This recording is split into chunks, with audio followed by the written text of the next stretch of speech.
ओम श्री परमात्मने नमः। ओम नमो भगवते वासुदेवाय। आज श्रीमद् भागवत महापुराण तृतीय स्कंद के अध्याय 9 और 10 की पावन कथा में हम सुनेंगे आज ब्रह्मा जी के द्वारा भगवान की स्तुति और 10 प्रकार की सृष्टि का वर्णन। आज हम इस पावन कथा को सुनेंगे।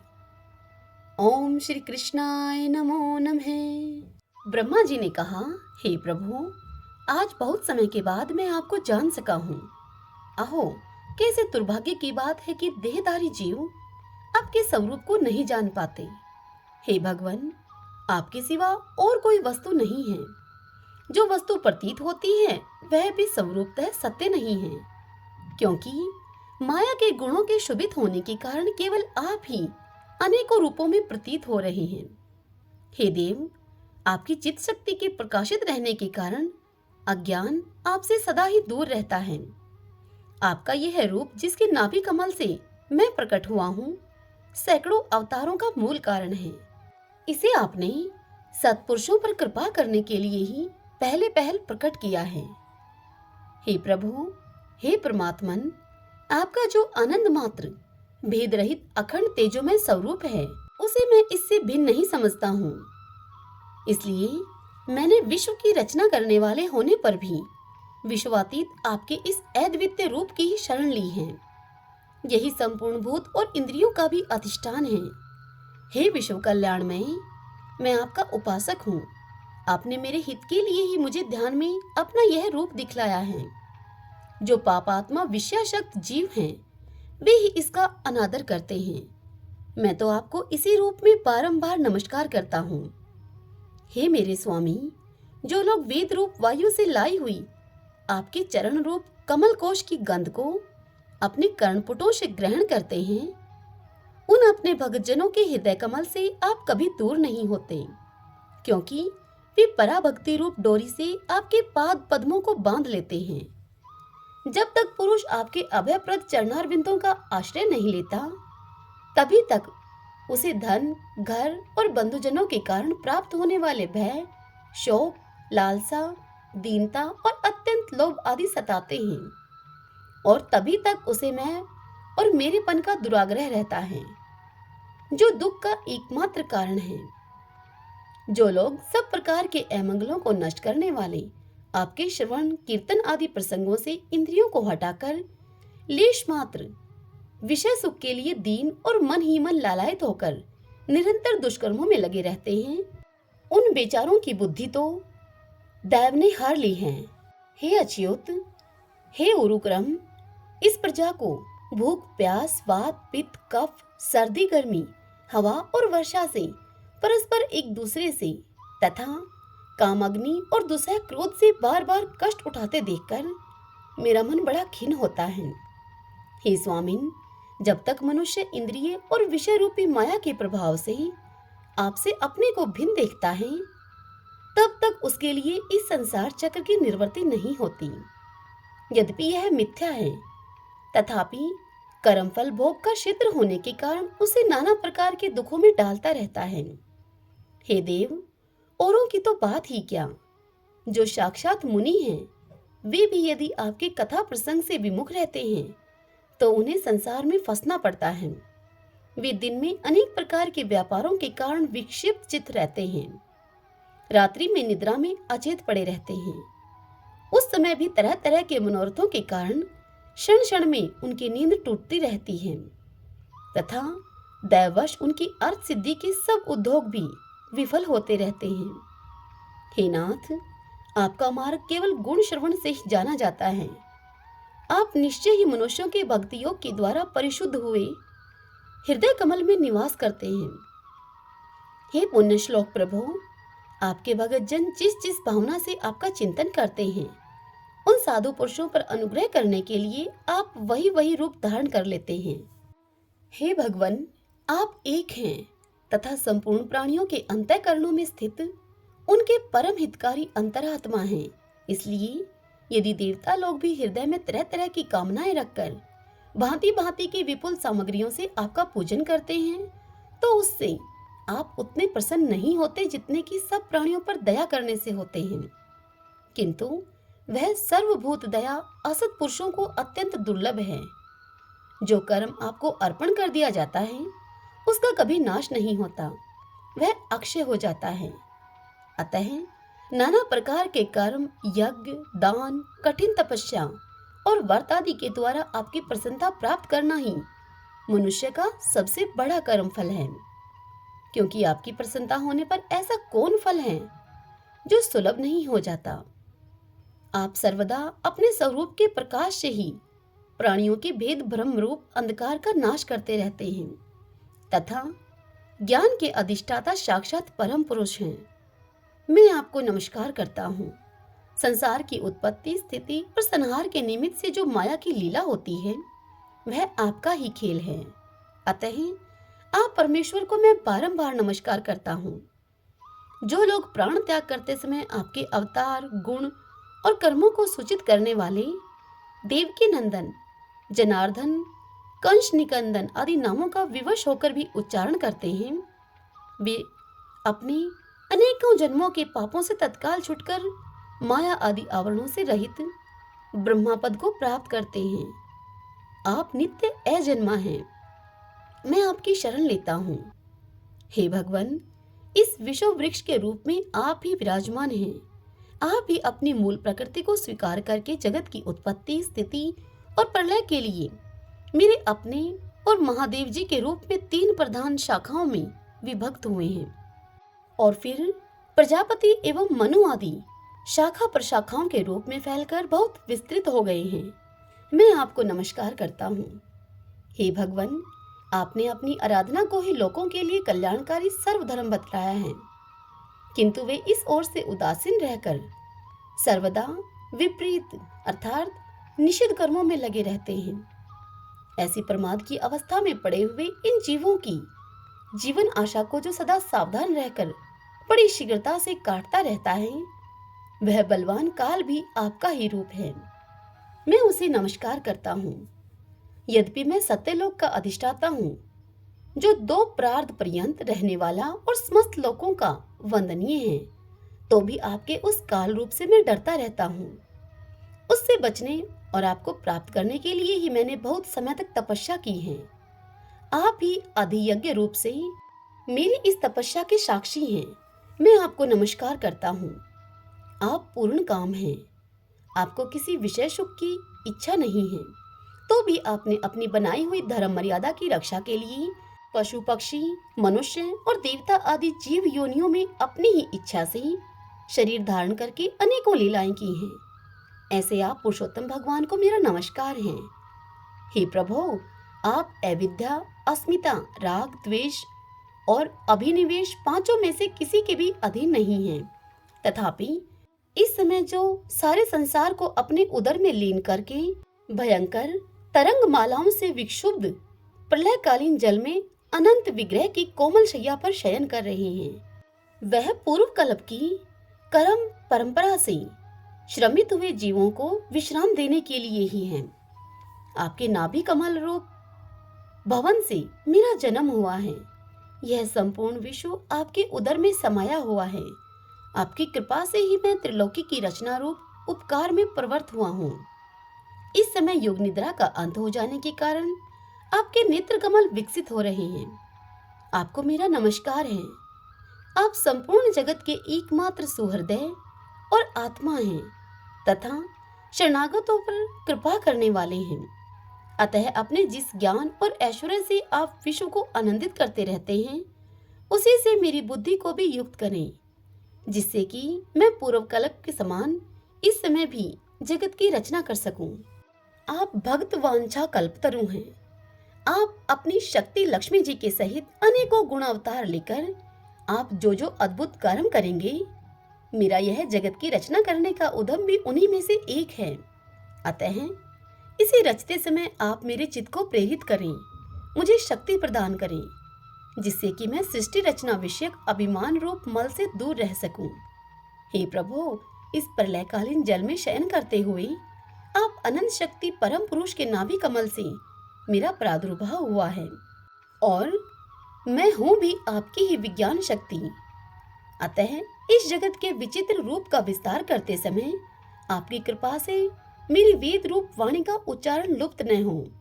आप अपार करुणामयी पुराण पुरुष हैं। आप परम प्रेममयी मुस्कान के सहित अपने नेत्र कमल खोलिए और शेष शैया से उठकर विश्व के उद्भव के लिए अपनी सुमधुर वाणी से मेरा विषाद दूर कीजिए। श्री मैत्रेय जी कहते हैं कि हे विदुर जी, इस प्रकार तप, विद्या और समाधि के द्वारा अपने उत्पत्ति स्थान श्री भगवान को देखकर तथा अपने मन और वाणी की शक्ति के अनुसार उनकी स्तुति करके ब्रह्मा जी थके से होकर मौन हो गए। श्री मधुसूदन भगवान ने देखा कि ब्रह्मा जी इस प्रलय जल राशि से बहुत घबराए हुए हैं तथा लोक रचना के विषय में कोई निश्चित विचार न होने के कारण उनका चित्त बहुत खिन्न है। तब भगवान उनके अभिप्राय को जानकर अपनी गंभीर वाणी में उनका खेद शांत करते हुए उनसे कहने लगे। श्री भगवान ने ब्रह्मा जी से कहा, हे वेदगर्भ, तुम विषाद के वशीभूत होकर आलस्य न करो, सृष्टि रचना के उद्यम में तत्पर हो जाओ। तुम मुझसे जो कुछ चाहते हो उसे तो मैं पहले ही कर चुका हूँ। तुम एक बार फिर से तप करो और भागवत ज्ञान का अनुष्ठान करो। उनके द्वारा तुम सब लोगों को स्पष्टतया अपने अंतःकरण में देखोगे। फिर भक्ति युक्त और समाहित चित होकर तुम संपूर्ण लोक और अपने में मुझको व्याप्त देखोगे तथा मुझ में संपूर्ण लोक और अपने आप को देखोगे। जिस समय जीव काष्ठ में व्याप्त अग्नि के समान समस्त भूतों में मुझे ही स्थित देखता है, उसी समय वह अपने अज्ञान रूप मल से मुक्त हो जाता है। जब वह अपने को भूत, इंद्रिय, गुण और अंतःकरण से रहित तथा स्वरूपतः मुझसे अभिन्न देखता है, तब मोक्ष पद प्राप्त कर लेता है।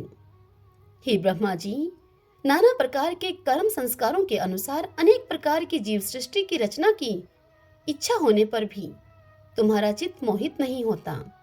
यह मेरी अतिशय कृपा का ही तो फल है। तुम सबसे पहले मंत्र दृष्टा हो।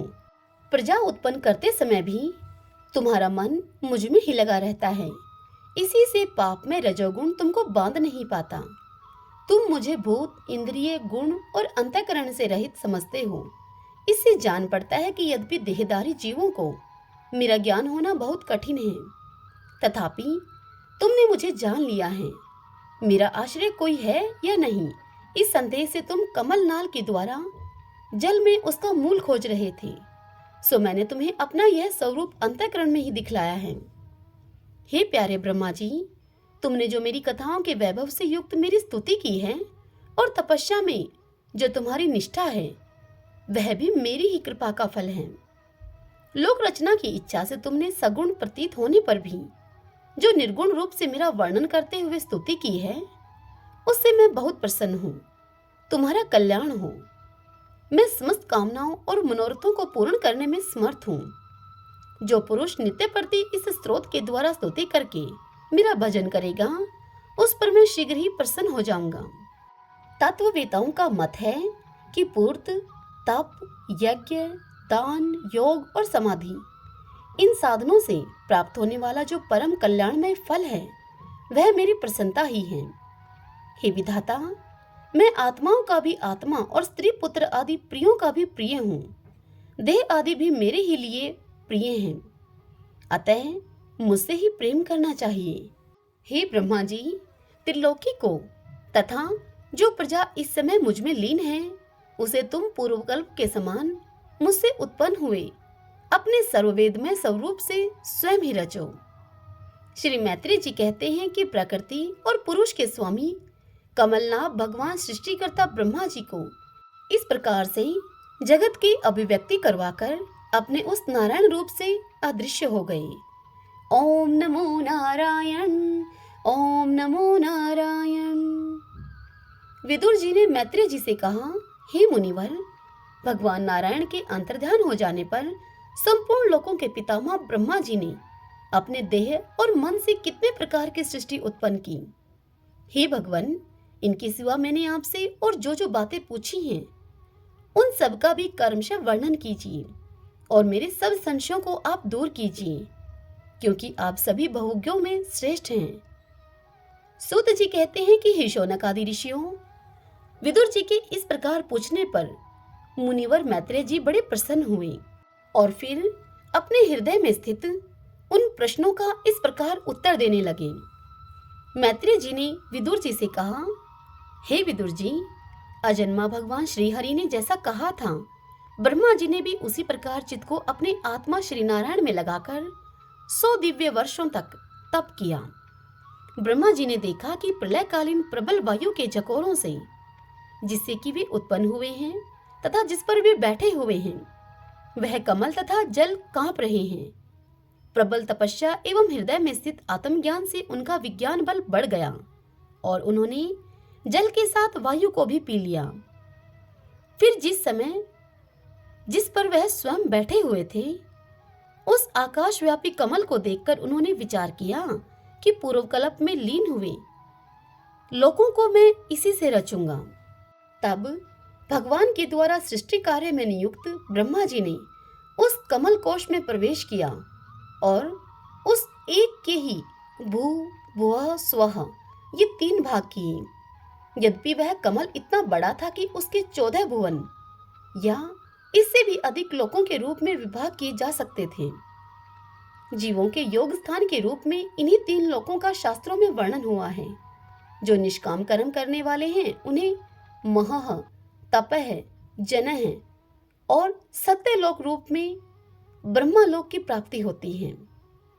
विदुर जी ने कहा कि हे मैत्रेय जी, आपने अद्भुत कर्म विषव रूप श्रीहरि की जिस काल नामक शक्ति की बात कही थी, हे प्रभु, उनका कृपा पूर्वक विस्तार पूर्वक वर्णन कीजिए। श्री मैत्रेय जी ने विदुर जी से कहा, हे विदुर जी, विषयों का रूपांतर बदलना ही काल का आकार है। स्वयं तो वह निर्विशेष, अनादि और अनंत हैं। उसी को निमित्त बनाकर भगवान खेल खेल में अपने आप को ही सृष्टि के रूप में प्रकट कर देते हैं।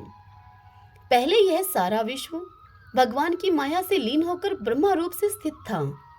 उसी को अव्यक्त मूर्ति काल के द्वारा भगवान ने पुनः पृथक रूप से प्रकट किया है। यह जगत जैसा अब है वैसा ही पहले था और भविष्य में भी वैसा ही रहेगा। इसकी सृष्टि 9 प्रकार की होती है तथा प्राकृत वैकृत भेद से एक 10वीं सृष्टि और भी है, और इसका प्रलय काल द्रव्य तथा गुणों के द्वारा 3 प्रकार से होता है। अब पहले मैं 10 प्रकार की सृष्टि का वर्णन करता हूँ। पहली सृष्टि महतत्व की है। भगवान की प्रेरणा से सत्व आदि गुणों में विषमता होना ही इसका स्वरूप है। दूसरी सृष्टि अहंकार की है, जिससे पृथ्वी आदि पंचभूत एवं ज्ञान इंद्रिय और कर्म इंद्रियों की उत्पत्ति होती है। तीसरी सृष्टि भूत सर्ग है, जिसमें 5 महाभूतों को उत्पन्न करने वाला तन्मात्र वर्ग रहता है। चौथी सृष्टि इंद्रियों की है, यह ज्ञान और क्रिया शक्ति से संपन्न होती है। 5वीं सृष्टि सात्विक अहंकार से उत्पन्न हुए इंद्रिय अधिष्ठाता देवताओं की है। मन भी इसी सृष्टि के अंतर्गत है। छठी सृष्टि अविद्या की है। इसमें तामिश्र, अंधात्मिश्र, तम, मोह और महामोह ये 5 गांठें हैं।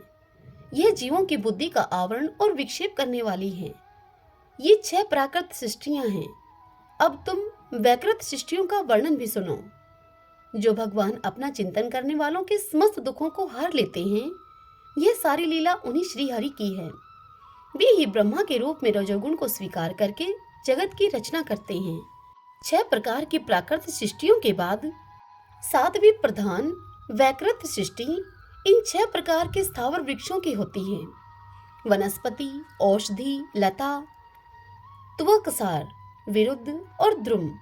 इनका संचार नीचे अर्थात जड़ से ऊपर की ओर होता है। इनमें प्रायः ज्ञान शक्ति प्रकट नहीं रहती। ये भीतर ही भीतर केवल स्पर्श का अनुभव करते हैं और इनमें से प्रत्येक में कोई विशेष गुण रहता है। 8वीं सृष्टि त्रियग योनियों अर्थात पशु पक्षियों की है। यह 28 प्रकार की मानी जाती हैं। इन्हें काल का ज्ञान नहीं होता। तमोगुण की अधिकता के कारण ये केवल खाना पीना, मथुन करना, सोना आदि ही जानते हैं। इन्हें सूंघने मात्र से वस्तुओं का ज्ञान हो जाता है। इनके हृदय में विचार शक्ति या दूरदर्शिता नहीं होती। हे साधु श्रेष्ठ विदुर जी, इन त्रियकों में गौ, बकरा, भैंसा, कृष्ण मृग, सुअर, नीलगाय, रूरू नाम का मृग, भेड़ और ऊंट ये द्विशफ अर्थात दो खुरों वाले पशु कहलाते हैं। गधा, घोड़ा, खच्चर, गौर मृग, शरफ और चमरी ये एक शफ अर्थात एक खुर वाले हैं। अब 5 नख वाले पशु पक्षियों के तुम नाम सुनो। कुत्ता, गीदड़, भेड़िया, बाघ, बिलाव, खरगोश, साही, शिंग, बंदर, हाथी, कछुआ, गोह और मगर आदि ये पशु हैं। कंक अर्थात बगुला, गिद्ध, बटेर, बाज, भास, भलूक, मोर, हंस, सारस, चकवा, कौवा और उल्लू आदि उड़ने वाले जीव पक्षी कहलाते हैं। हे विदुर जी, नवी सृष्टि मनुष्यों की है। यह एक ही प्रकार की है। इसके आहार का प्रवाह ऊपर अर्थात मुंह से नीचे की ओर होता है। मनुष्य रजोगुण प्रधान कर्म प्राण और दुख रूप विषयों में ही सुख मानने वाले होते हैं। स्थावर, पशु, पक्षी और मनुष्य ये तीनों प्रकार की सृष्टियां तथा आगे कहा जाने वाला देवसर्ग वैकृत सृष्टि हैं तथा जो महतत्व आदि रूप वैकारिक देवसर्ग हैं उसकी गणना पहले प्राकृत सृष्टि में की जा चुकी है। इनके अतिरिक्त सनत कुमार आदि ऋषियों का जो कौमार सर्ग है वह प्राकृत वैकृत दोनों प्रकार का है। देवता, पितृ, असुर, गंधर्व, अप्सरा, यक्ष, राक्षस, सिद्ध, चारण, विद्याधर, भूत, प्रेत, पिशाच और किन्नर, किमपुरुष, अशोमुख आदि भेद से देव सृष्टि 8 प्रकार की है। हे विदुर जी, इस प्रकार जगतकर्ता श्री ब्रह्मा जी की रची हुई यह 10 प्रकार की सृष्टि मैंने तुमसे कही। अब आगे मैं वंश और मनवंतर आदि का वर्णन करूंगा। इस प्रकार सृष्टि करने वाले सत्य संकल्प भगवान हरि ही ब्रह्मा के रूप से प्रत्येक कल्प के आदि में रजोगुण से व्याप्त होकर स्वयं ही जगत के रूप में अपनी ही रचना करते हैं। हरि ओम तत्सत। ओम नमो नारायण। ओम नमो नारायण। भगतजनों, आज की यह कथा यहीं समाप्त होती है। कल इससे आगे की कथा में हम सुनेंगे मनवंतर आदि काल विभाग का वर्णन तथा सृष्टि का विस्तार। कल के दिन हम इस पावन कथा को सुनेंगे। जय श्री कृष्णा। राधे राधे।